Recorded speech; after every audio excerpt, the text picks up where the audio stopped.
One of the major questions that I get from a lot of beginners in the music industry or folks that are kind of starting out and they want to build a little bit more of a fan reach locally is how do I get more gigs? And I'm going to give you three main ideas and philosophies on how to do this. Number one is just get out more. And I'll tell you, as an introvert myself, um, it's funny. I was more extroverted when I was younger, and as I've gotten older, I've kind of retreated a little bit more. But you want to be, if you're an introvert, you still need to be around people because the world is going to reward you if you do. And this is just the way the universe works.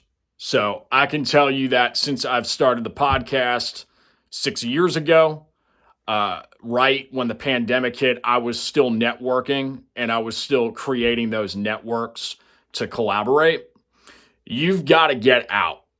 So whether that's going, and this is going to lead to my first major point within going out, specifically, you want to go to open mics or jams. Depends on what genre you're in, depends on what your goals are and what you're looking to accomplish. But I'll tell you, one of the things that I've done in the past is if I'm in kind of a new area, if I'm there for a week networking or I have a show that I'm playing and I just so happen to be there, if it's for business, if it's for meetings, whatever it is, maybe an audition or a callback, I'll check the schedule of that town or that city. I've done this in Nashville. I've done this in northern New Jersey. I've done it in LA. I've done it in Florida. I mean, pretty much anywhere. New York.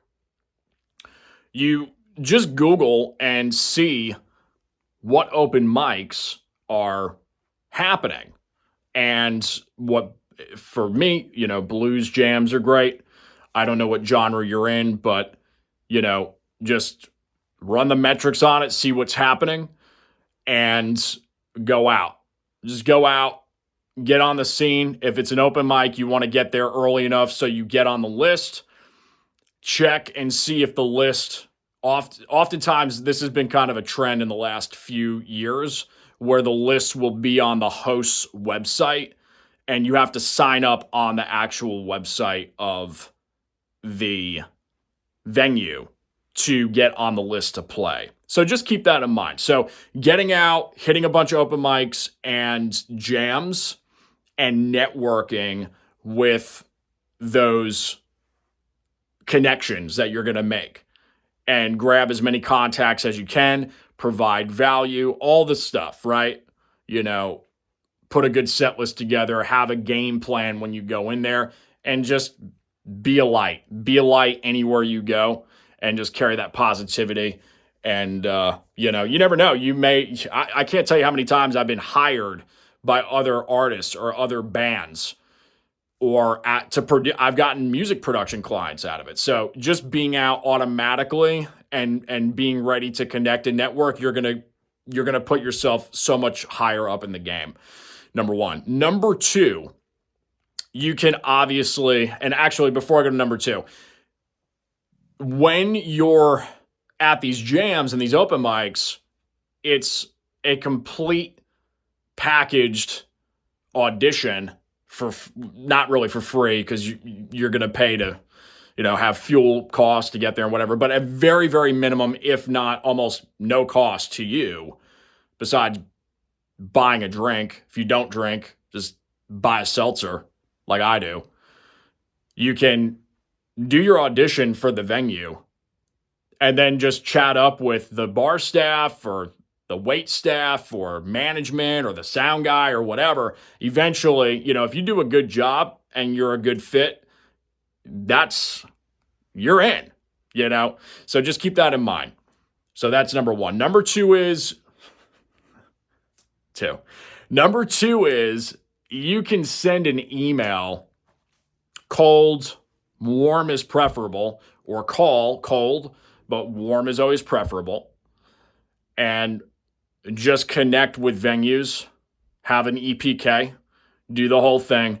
I'll tell you that this does work for pretty much any venue. It just depends on how long you want to go for until you get a solid answer, because a lot of these venues will be a no, or they'll be a maybe, or it'll take 3, 4, 5, 6 follow-ups to actually get an answer from one of these venues.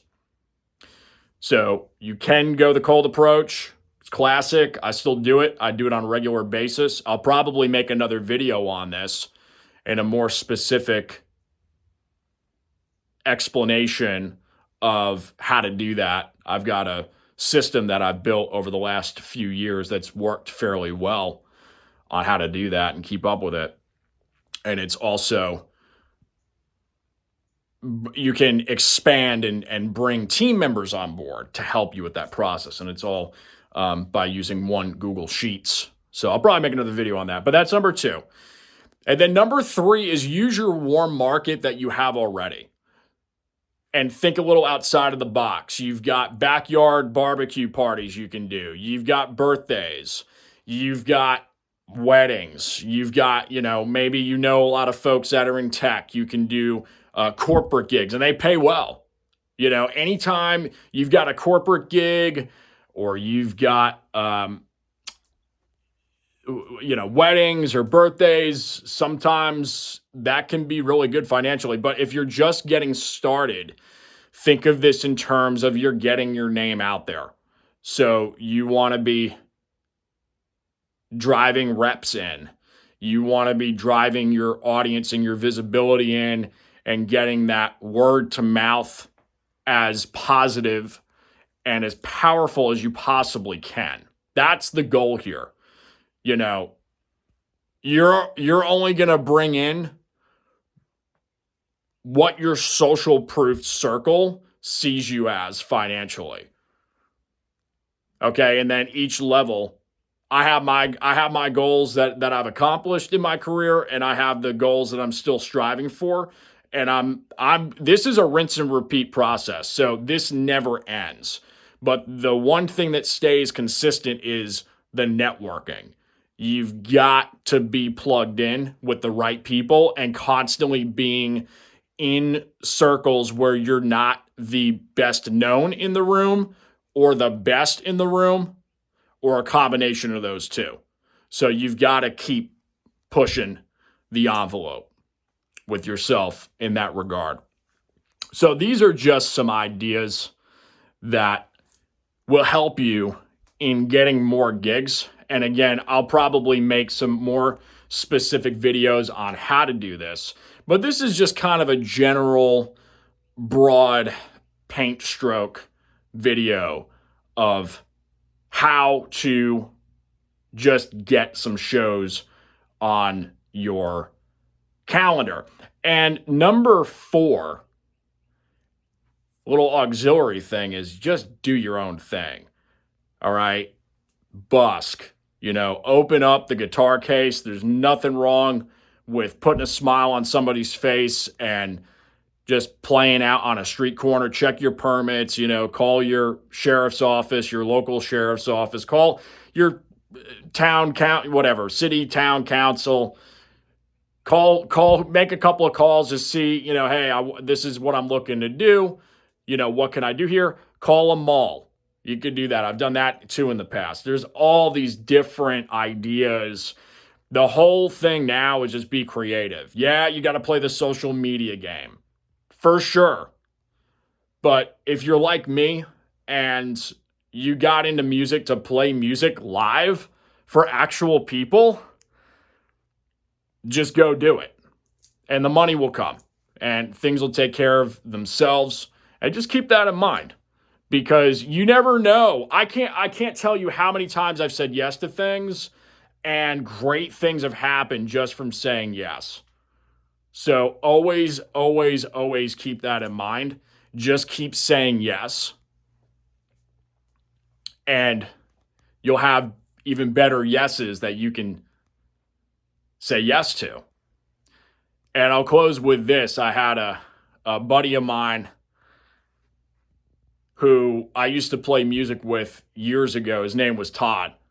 And Todd told me, he was older than I was, and he said, you know, Jason, the big thing about this industry, perhaps the number one thing in this industry besides persistence, is you've just got to show up. Because 90% of the people, they aren't going to show up. They just won't. So make the stride to be there, and make the commitment to be there for yourself and for anybody else that you're involved with. And you showing up is 90% of it. So keep that in mind. Hopefully that's helpful for you. And we'll see you on the next video. Peace.